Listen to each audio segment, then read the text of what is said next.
नमस्कार दोस्तों, स्वागत आप सभी का एक बार फिर से। आज जो दोस्तों हम अध्ययन करेंगे वो है किस तरह से आप रणनीति तैयार कर सकते हैं, कौन कौन सी आपको बुक्स पढ़नी चाहिए और किस बुक का चयन कब करना चाहिए, इन सभी के बारे में दोस्तों आज हम जानेंगे। तो पूरे वीडियो को दोस्तों ध्यान से देखिए और ये आपके लिए काफ़ी फायदेमंद साबित होने वाला है। तो पुस्तक तो देखिए लगभग आप सभी को पता ही होती है कि इस पुस्तक का अध्ययन करना चाहिए, ये पुस्तक अच्छी है, इस पुस्तक को अच्छे राइटर ने लिखा है, इस तरह से दोस्तों आप सभी जानते हैं। लेकिन कौन सी पुस्तक का सही समय क्या और किस तरह से आपको अध्ययन करना चाहिए, किस पुस्तक पर कितना समय आपको लगाना चाहिए, ये सारा आज मैं आपको बताने वाला हूँ। और ये रणनीति आपको बिल्कुल अच्छी तरह से देखनी है। और यदि आपको अच्छी लगे तो आपको इस वीडियो पे जो जो आपको बातें आपके अनुसार फॉलो करनी है, ऐसे नहीं कि आप पूरा वीडियो फॉलो कर रहे हो, आप यही रणनीति चालू कर रहे हो। तो देखिए ये रणनीति वास्तव में जो होती है स्टूडेंट की खुद की होती है। ये आप कोई भी पता है कि जहाँ तक विद्यार्थी खुद रणनीति बनाएगा वो ही उसके लिए सफल साबित होने वाली है। तो मेरा केवल यही है कि मैं आपको केवल पुस्तकों की सूची आपको बता दूं और किस पुस्तक का किस तरह से अध्ययन कर सकते हैं ये आपको बता दूं। पुस्तकों का चयन आपको इसके अंदर से करना है कि किस पुस्तक का किस तरह से अपने चयन कर सकते हैं। तो शुरू करते हैं दोस्तों। सबसे पहले है कि प्राचीन भारत के लिए किस किस पुस्तक का अध्ययन करें और किस किस तरह से करें। तो यदि आप दोस्तों नेट की तैयारी कर रहे हैं और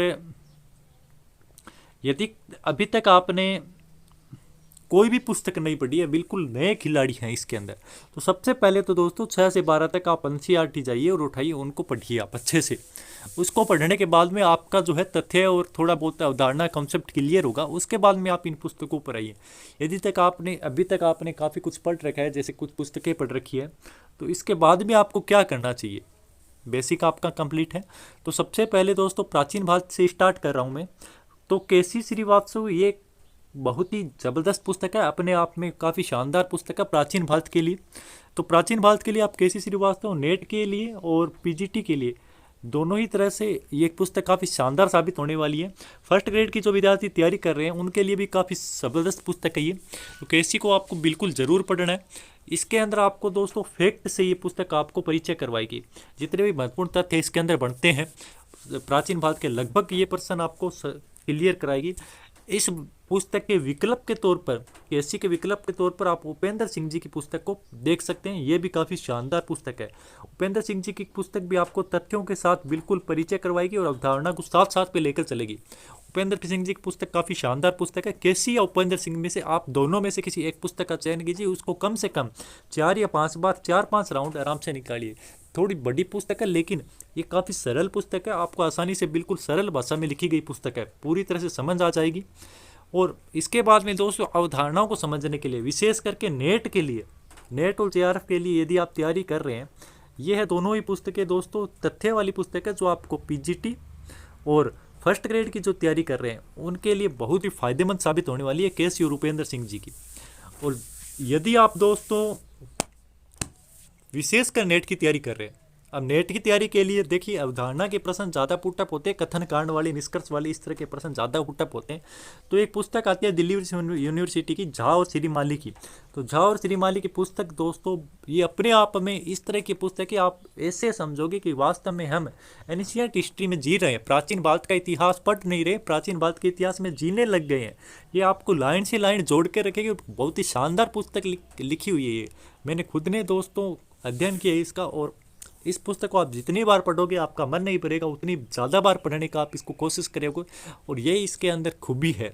तो आप इन तीनों पुस्तकों का काफ़ी अच्छे से अध्ययन करो। देखिए केसी श्रीवास्तव और उपेंद्र सिंह दोनों में से किसी एक ही पुस्तक को पढ़ लो दोस्तों, और उसको 4-5 बार पढ़ लीजिए, और उसके बाद में आप झा और श्रीमाली को अवश्य पढ़िए मेरे कहने के अनुसार। तो ये 2 पुस्तकें हो गई, और इन 2 पुस्तकों को आप यदि आप अच्छे से कवर कर लेते हो, 3-3 बार इन दोनों को कर लेते हो, और इसके साथ में प्रश्न तो आपको करने ही करने हैं, तो आप नेट जेआरएफ का एग्ज़ाम बिल्कुल अच्छे से क्रैक कर लोगे। हिस्ट्री से पीजीटी का एग्ज़ाम, हिस्ट्री से आपका फर्स्ट ग्रेड का एग्ज़ाम नहीं चूकने वाले बिल्कुल। यहाँ तक कि कॉलेज लेक्चरर के लिए भी आप काफ़ी फायदेमंद साबित होगी ये दोनों ही पुस्तकें। इसके अलावा दोस्तों एक वीसी पांडे की पुस्तक आती है, उसका भी आप अध्ययन कर सकते हैं, वो भी काफ़ी अच्छी पुस्तक है। केसी और झा और श्रीमाली को पढ़ने के बाद, या उपेंद्र सिंह और झा और श्रीमाली को पढ़ने के बाद, ये मैंने आपको दोनों पुस्तकें बताई है, इनको पढ़ने के बाद आप जैसे नेट का एग्जाम तो करेक्ट कर लोगे। नेट के एग्जाम के बाद आपका मेन जो टारगेट है वो क्या है, कॉलेज प्रोफेसर बनना है। कॉलेज प्रोफेसर बनने के लिए आपकी ये किताबें पर्याप्त नहीं होने वाली है। किताब पर्याप्त रहेगी आपके लिए पप्पू सिंह प्रजापति की। आज तक हिस्ट्री के जितने भी एग्जाम हुए हैं प्राचीन भारत के, उसमें 90% प्लस यदि पर्सन किसी किताब ने उठाए हैं तो वह पप्पू सिंह प्रजापति की किताब, चाहे इंडिया में कोई भी एग्जाम है, अपने आप में पूर्ण संपूर्ण किताब आप इसको मान सकते हैं। एक तरह से ये पुस्तक नहीं है, एक तरह से प्राचीन भारत का आप वेद मान सकते हो इस पुस्तक को। पूरी किताबों का निचोड़ है दोस्तों। इस पुस्तक को आराम से पढ़िए, और ये पुस्तक तो आपको 100% पढ़नी ही पड़ेगी। हालांकि भाषा भी कठिन है और इस पर समय भी आपको लगाना पड़ेगा, लेकिन इस पुस्तक को आपको बिल्कुल पढ़ना पड़ेगा दोस्तों। लेकिन इस पुस्तक को पढ़ना कब है, सबसे पहले इस पुस्तक को उठाने की कभी भी गलती मत कर लेना, वरना आपका समय भी निकल जाएगा, पता भी नहीं लगेगा और कुछ भी चीज़ समझ में भी नहीं आएगी, ना आपका कॉन्सेप्ट क्लियर होगा। इस किताब को तभी पढ़ें जब आपने केसी को पढ़ लिया पूरे 4-5 बार, और उसके बाद में आपने झा और श्रीमाली को पढ़ लिया 3-4 बार।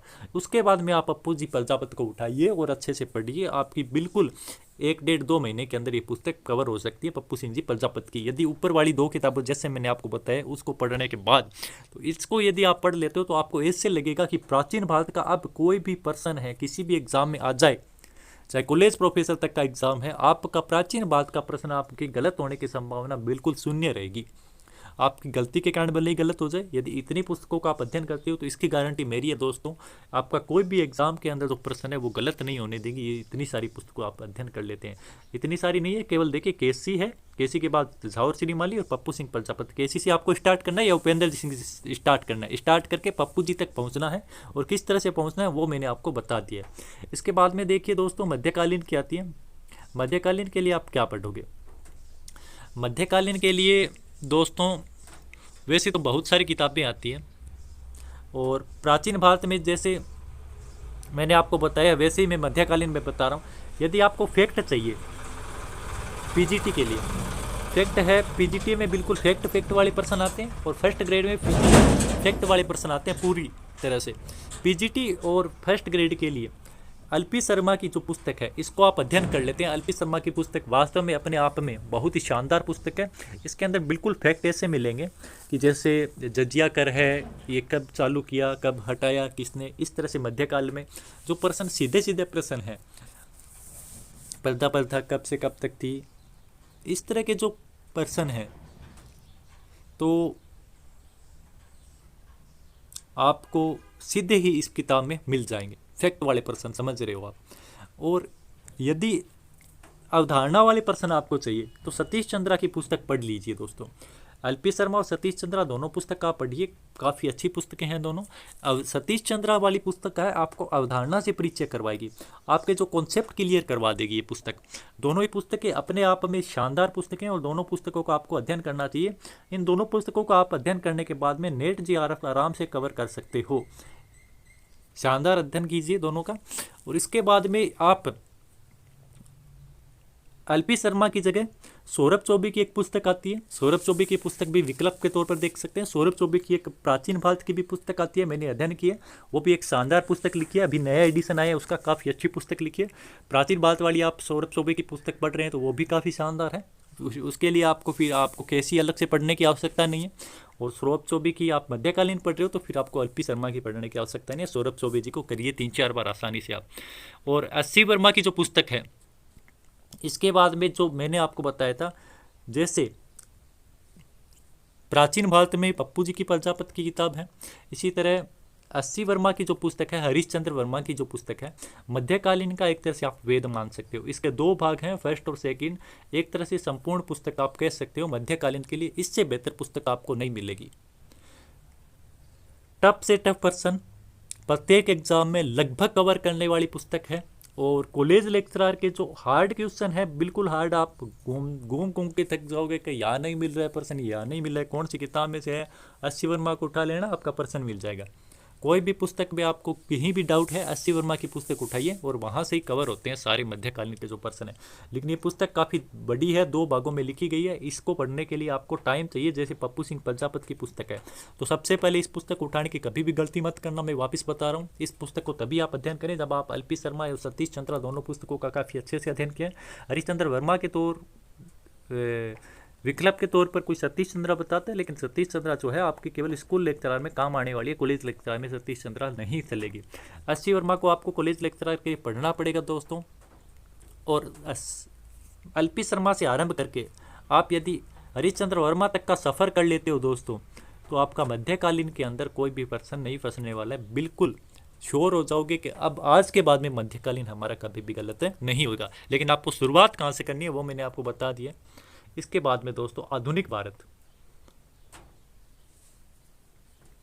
आधुनिक भारत के अंदर क्या पढ़ें? तो आधुनिक भारत के अंदर यदि आपको फैक्ट चाहिए, पूरे फैक्ट चाहिए, और जो आपको पीजीटी के लिए, और पीजीटी में भी आपको पता है फैक्ट पूछे जाते हैं, और फर्स्ट ग्रेड के लिए फैक्ट पूछे जाते हैं जो स्कूल व्याख्याता का पेपर होता है। इसके लिए परीक्षा वाणी की पुस्तक आती है दोस्तों, काफ़ी शानदार पुस्तक है।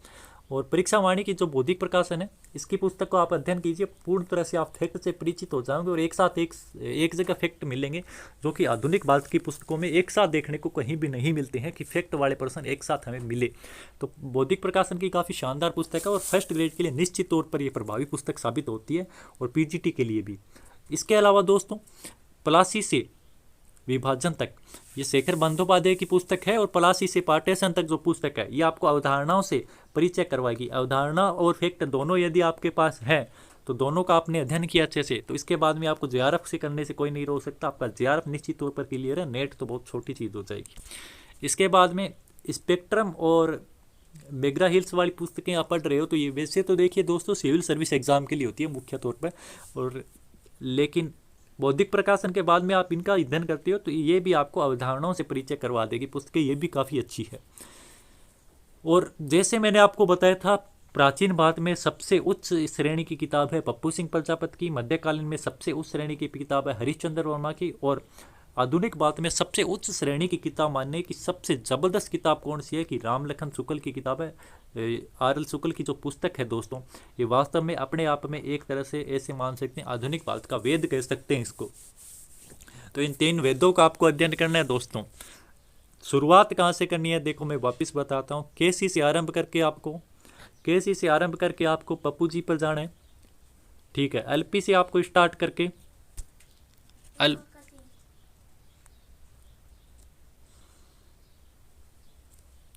तो इस तरह से आप मध्यकालीन में हरिश्चंद्र वर्मा कर सकते हैं, और आधुनिक भारत में राम लखन शुक्ल की पुस्तक पढ़ सकते हैं। इसके बाद में दोस्तों देखिए क्या करना है। नेट जेआरएफ है, चाहे पीजीटी है, चाहे फर्स्ट ग्रेड है, पुराने पेपरों का अध्ययन बिल्कुल करें। अरिहंत का पर्सन बैंक आराम से कर लें 2-3 बार बैठ के। नाथ पब्लिकेशन के जितने भी प्रश्न हैं, पुराने एग्जाम में आ रखे हैं प्रश्न, इन सभी का अध्ययन कर लें आप। पुराने हैं पीजीटी टीजीटी के जितने भी प्रश्न एग्जाम में आते हैं, उस सारों का अध्ययन करते जाइए, टॉपिक टू टॉपिक। बाजार से प्रैक्टिस सेट मत लाइए, प्रैक्टिस सेट लाने की बजाय आप पुराने पेपरों का ज़्यादा से ज़्यादा अध्ययन करें। पुराने प्रश्न जितने आ चुके हैं सभी का आप अध्ययन कर लोगे तो एग्जाम के अंदर लगभग 50% से प्लस है जो प्रश्न पूछे जाते हैं वो प्रश्न रिपीट प्रश्न आएंगे, तो आपके लिए काफ़ी फायदेमंद साबित होंगे। इसके बाद में नेट के लिए कुछ विद्यार्थी है जो गाइड का पूछ लें, तो कृष्णा रेड्डी की गाइड एक है। वैसे तो मैं देखो नेट के लिए गाइड नहीं बताना चाहता, लेकिन कृष्णा रेड्डी की एक गाइड आती है, मैग्रो हिल्स की है, ये काफ़ी अच्छी गाइड है, इसका भी आप अध्ययन कर सकते हैं। लेकिन पुराने पेपरों का अध्ययन दोस्तों ज़रूर करें। पुराने पेपर यदि आप नहीं पढ़ रहे हैं तो आपकी अवधारणाएँ बिल्कुल पूर्ण तरह से नहीं स्पष्ट हो पाएगी कि किस तरह से एग्जाम में प्रश्न पुटअप होते हैं। इसके बाद में देखिए दोस्तों, पुराने पेपर के लिए ये है यूथ कंपटीशन की जो नेट के लिए है, तो इसके अंदर यूजीसी नेट के लिए चैप्टर वाइज दे रखे हैं, कितने भी प्रश्न आते हैं तो वो टॉपिक टू टॉपिक इसमें कवर करके दे रखे हैं। जो भी नेट की तैयारी कर रहे हैं ये आप पुस्तक ज़रूर अध्ययन करें। और ये आपको जो मैंने आपको बताई है कि मैग्रो हिल्स वाली कृष्णा रेड्डी की जो नेट के लिए है, ये है काफ़ी अच्छी पुस्तक है, कृष्णा रेड्डी जी की पुस्तक है, ये देख लो, और ये नेट के लिए हो जाएगी। ये आपकी अरिहंत की है और ये प्रश्न बैंक है पूर्ण व्याख्या सहित भारतीय इतिहास का, इसको आप काफ़ी अच्छे से अध्ययन कीजिए, यह आपके लिए काफ़ी फायदेमंद साबित होने वाला है। इसके बाद में प्राचीन भारत की ये देखो, मैंने आपको जो बताई थी प्राचीन भारत की, ये जो पप्पू सिंह जी प्रजापत की किताब है प्राचीन भारत नवीन सर्वेक्षण, ये पप्पू सिंह जी प्रजापत है, ये आपका प्राचीन भारत कवर करवा देगी पुस्तक। और एनटीए यूजीसी नेट ये पेपर फर्स्ट के लिए है, तो पेपर फर्स्ट के लिए मतदान की आप पुस्तक पढ़ सकते हैं, बिल्कुल अच्छी किताब है। ये है एलपी शर्मा की पुस्तक, सॉरी केसी श्रीवास्तव की पुस्तक है, प्राचीन भारत का इतिहास और संस्कृति। इसका आप अच्छे से अध्ययन कीजिए केसी का। और प्लासी से विभाजन तक, ये है आपकी शेखर बंदोपाध्याय वाली, ये मध्यकालीन के लिए काफ़ी अच्छी पुस्तक रहेगी, सॉरी आधुनिक भारत के लिए काफ़ी अच्छी पुस्तक रहेगी। इसके बाद में मध्यकालीन भारत के लिए ये आ जाएगी एलपी शर्मा की, ये बताई दी थी आपको। मध्यकालीन भारत के लिए सौरभ चौबे की भी पुस्तक आप अध्ययन कर सकते हो।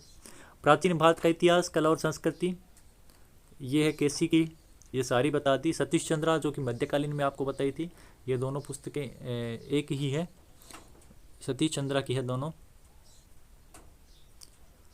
और मध्यकालीन भारत, ये भाग 2 है, वैसे भाग 1 नीचे है इसके। ये है हरिश्चंद्र वर्मा की, एस सी वर्मा की जो पुस्तक है, ये है मध्यकालीन भारत भाग 1, हरिश्चंद्र वर्मा की पुस्तक है। और ये है आर्य कंपटीशन, नोट्स के तौर पर आप इसको अध्ययन कर सकते हो। देखिए पुस्तक पर विश्वास होना ज़रूरी है, यदि आपका पुस्तक पर विश्वास नहीं होगा दोस्तों तो सफल नहीं हो पाओगे। चाहे आप पप्पू सिंह प्रजापत को पढ़ लीजिए, कितनी भी बार पढ़ लो, आपका पुस्तक पर विश्वास होना बेहद ज़रूरी है।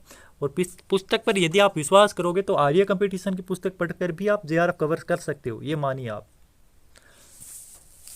आर्य कंपटीशन की पुस्तक अपने आप में संपूर्ण नोट्स हैं एक तरह से पूरे भारतीय इतिहास के।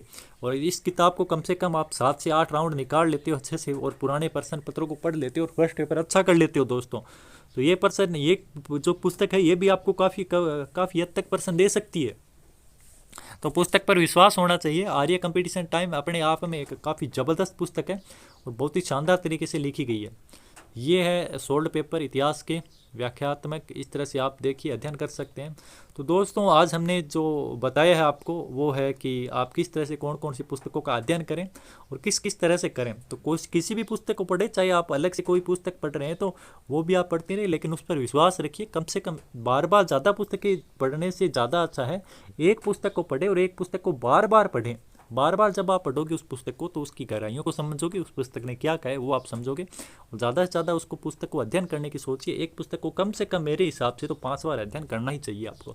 एक चैप्टर का आप अध्ययन करते हो तो एक चैप्टर कम से कम आपका फर्स्ट राउंड में सीधा आप पढ़ते हो तो उसको किस तरह से पढ़ते हो वो आपकी देखिए अलग अलग टेक्निक है, लेकिन सीधा एक बार पढ़ करना है थोड़ी। उस चैप्टर को 2 या 3 बार कम से कम पढ़ो, उसके बाद अगले वाले चैप्टर पर जाओ, फिर उसके प्रश्न कीजिए, फिर अगले वाले चैप्टर पर जाइए। इस तरह से आप अध्ययन कीजिए। तो धन्यवाद दोस्तों, मिलते हैं एक नई वीडियो के साथ। और हमारी जो टेस्ट सीरीज चल रही है, आपको पता है टेस्ट सीरीज का, तो हम टेस्ट सीरीज भी ले रहे हैं। तो टॉपिक आपका जो आगे वाला टॉपिक वो दे रखा है मैसूर राज्य वाला, वो कर लेना। तो उसका टेस्ट हो सकता है आज आपका ऑनलाइन टेस्ट आज शाम को, और कल हो जाएगा ऑफलाइन टेस्ट। इसके बाद में जो आधुनिक भारत है, आधुनिक भारत के लगभग वीडियो हम हैं 15 दिन के अंदर अंदर पूरा वीडियो यहाँ पर अपलोड कर देंगे। तो बने रहिए हमारे यूट्यूब चैनल के साथ, और ऐसी ही जानकारी आपको समय समय पर अवगत कराते रहेंगे। शेयर, लाइक और कमेंट करना न भूलें दोस्तों। धन्यवाद।